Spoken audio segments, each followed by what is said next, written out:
Hello friends, welcome back to my channel. আশা করি তোমরা সকলেই ভালো আছো। আজকে আমি তোমাদের সাথে নতুন একটি রেসিপি নিয়ে হাজির হয়েছি, কলিজা ভুনা। তো চলো ফ্রেন্ডস, কলিজা রান্না করতে কি কি লাগছে। প্রথমে আমি ফ্রেশ কলিজা নিয়েছি। এবার কলিজাগুলো আমি টুকরো টুকরো করে নেব। অনেকে আছে সিদ্ধ করে টুকরো করে, আমি কাঁচা কলিজাগুলো টুকরো করে নিয়েছি। এবার আমি ফুটন্ত গরম পানিতে কলিজার টুকরোগুলো ছেড়ে দিব এবং 2 মিনিট আমি সেদ্ধ করব। দেখুন ফ্রেন্ডস, কত ময়লা বেরিয়ে এসেছে। এই ময়লাগুলো অবশ্যই পরিষ্কার পানি দিয়ে ধুয়ে নিতে হবে। আমি পরিষ্কার পানি দিয়ে ধুয়ে নিয়েছি। কলিজাগুলো ভালো করে ধুয়ে নেওয়ার পরে আমি একে একে সব মশলা দিয়ে দিব। তবে বলে রাখছি বন্ধুরা, তোমাদের কলিজার পরিমাণ অনুযায়ী তোমরা মশলা দিবে। প্রথমে আমি পেঁয়াজ কুচি দিয়ে দিয়েছি, এখানে আধা কাপ পেঁয়াজ দিয়েছি, আদা রসুন পেস্ট দিয়েছি, মরিচের গুঁড়ো দিয়েছি, হলুদের গুঁড়ো দিয়েছি। তোমরা অবশ্যই তোমাদের ঝাল কেমন খাও সেই পরিমাণে দিবে। এবং দারচিনি, এলাচ, লবঙ্গ, তেজপাতা আমি দিয়ে দিয়েছি। এরপর আমি লাল টকটকে একটি টমেটো দিব, কারণ তরকারিটার কালারটা যাতে সুন্দর আসে সে কারণে। এটা অপশনাল, তোমরা দিতেও পারো নাও দিতে পারো। এরপর আমি ধনিয়া গুঁড়া দিয়ে দিচ্ছি। 3 টেবিল চামচ পরিমাণ সরিষার তেল দিয়ে দিয়েছি। তোমরা ইচ্ছে করলে এখানে সরিষার তেলের বদলে সয়াবিন তেলও দিতে পারো। তবে বন্ধুরা, কলিজা ভুনাতে সরিষার তেল দিয়ে দিলে টেস্ট দ্বিগুণ বেড়ে যাবে। এরপর আমি পরিমাণ মতো লবণ দিয়ে দিচ্ছি। অবশ্যই প্রথমে লবণ কম দিবে, নতুবা খাবারের টেস্টটা বিচ্ছিরি হয়ে যাবে। এখন আমি সবগুলো ভালো করে মিশিয়ে নিব।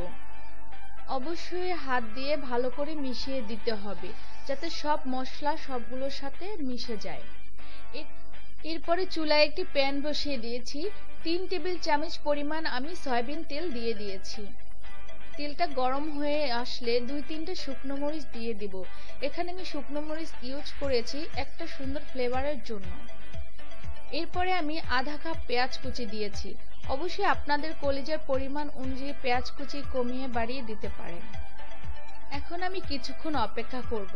পেঁয়াজটা লাল লাল হয়ে যখন আসবে, এরপরে আমি কলিজাগুলো ঝেড়ে দিব। এই পর্যায়ে এসে হাই হিটের একটু কমে আমি 4-5 মিনিট কষিয়ে নিব। পরিমাণ মতো লবণ দিয়ে দিচ্ছি। এরপরে আমি আলু দিয়ে দিলাম। এটা অপশনাল, আপনারা দিতেও পারেন, আর পছন্দ না হলে নাও দিতে পারেন। আমার হাজবেন্ড আলু খেতে পছন্দ করে, তাই আমি আলু দিয়ে দিয়েছি। এ পর্যায়ে আমি আরো 2-3 মিনিট কষিয়ে নেব। কলিজাগুলো কষানো হয়ে গেছে। এবার আমি ফুটন্ত গরম পানি দিয়ে দিচ্ছি 1.5 কাপ। বন্ধুরা, আজ আমি আমার মায়ের দেয়া একটি টিপস তোমাদের সাথে শেয়ার করব।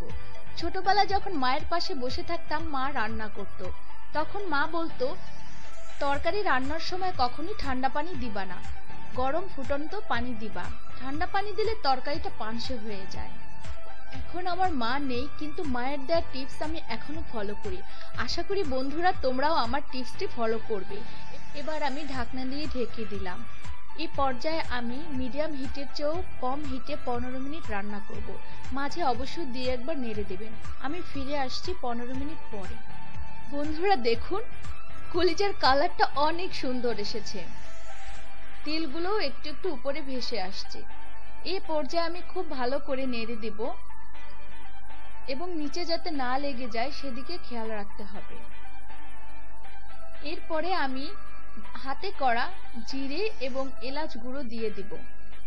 আপনার রান্নার শুরুতেই দেখেছেন আমি কোনো জিরে বাটা অথবা জিরে গুঁড়ো দেইনি, কারণ আমি রান্নার শেষে ভাজা জিরে গুঁড়ো দিয়ে দিব।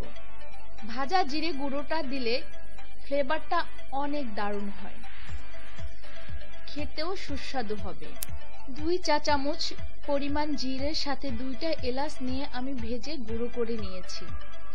জিরে গুঁড়ো দেওয়ার পরে আমি আরো 4-5 মিনিট ঢাকনা দিয়ে ঢেকে রাখবো এবং অল্প আঁচে, যেন তরকারিটা লেগে না যায়। ফিরে আসছি আমি 5 মিনিট পরে। কলিজা তরকারির উপরে তেল ভেসে উঠেছে, তখন বুঝতে হবে রান্না শেষ। এরপরে আমি আরো 4-5টি কাঁচামরিচ ফালি দিয়ে দিব। আমার রান্না করা কলিজার তরকারিটা গ্রেভি হয়েছে, ঝোলও করিনি এবং শুকনো শুকনো করিনি। কলিজার তরকারিটা রুটি, পরোটা এবং সাদা ভাত দিয়ে খেতে দারুণ লাগবে। আমি সাদা ভাতের সাথে পরিবেশন করেছি, তোমরা তোমাদের পছন্দ অনুযায়ী পরিবেশন করবে। আমি জানি বন্ধুরা আমার রেসিপিটি তোমাদের ভালো লেগেছে এবং তোমরা আমার একই নিয়মে ফলো করে রান্না করবে। আমার কমেন্টস বক্সে অবশ্যই কমেন্ট করে জানাবে আমার রান্নাটি কেমন লেগেছে এবং তোমরা রান্না করার পরে কেমন হয়েছে। বন্ধুরা আমার রান্নাটি তোমাদের ভালো লাগলে লাইক, কমেন্ট এবং সাবস্ক্রাইব করতে ভুলবে না। বন্ধুরা পাশে থাকা বেল বাটনটিও ক্লিক করে রাখবে নতুন নতুন ভিডিও আপডেট পেতে। এতক্ষণ ধৈর্য ধরে আমার ভিডিওটি দেখার জন্য তোমাদের সবাইকে ধন্যবাদ। বাই বাই, আল্লাহ হাফেজ।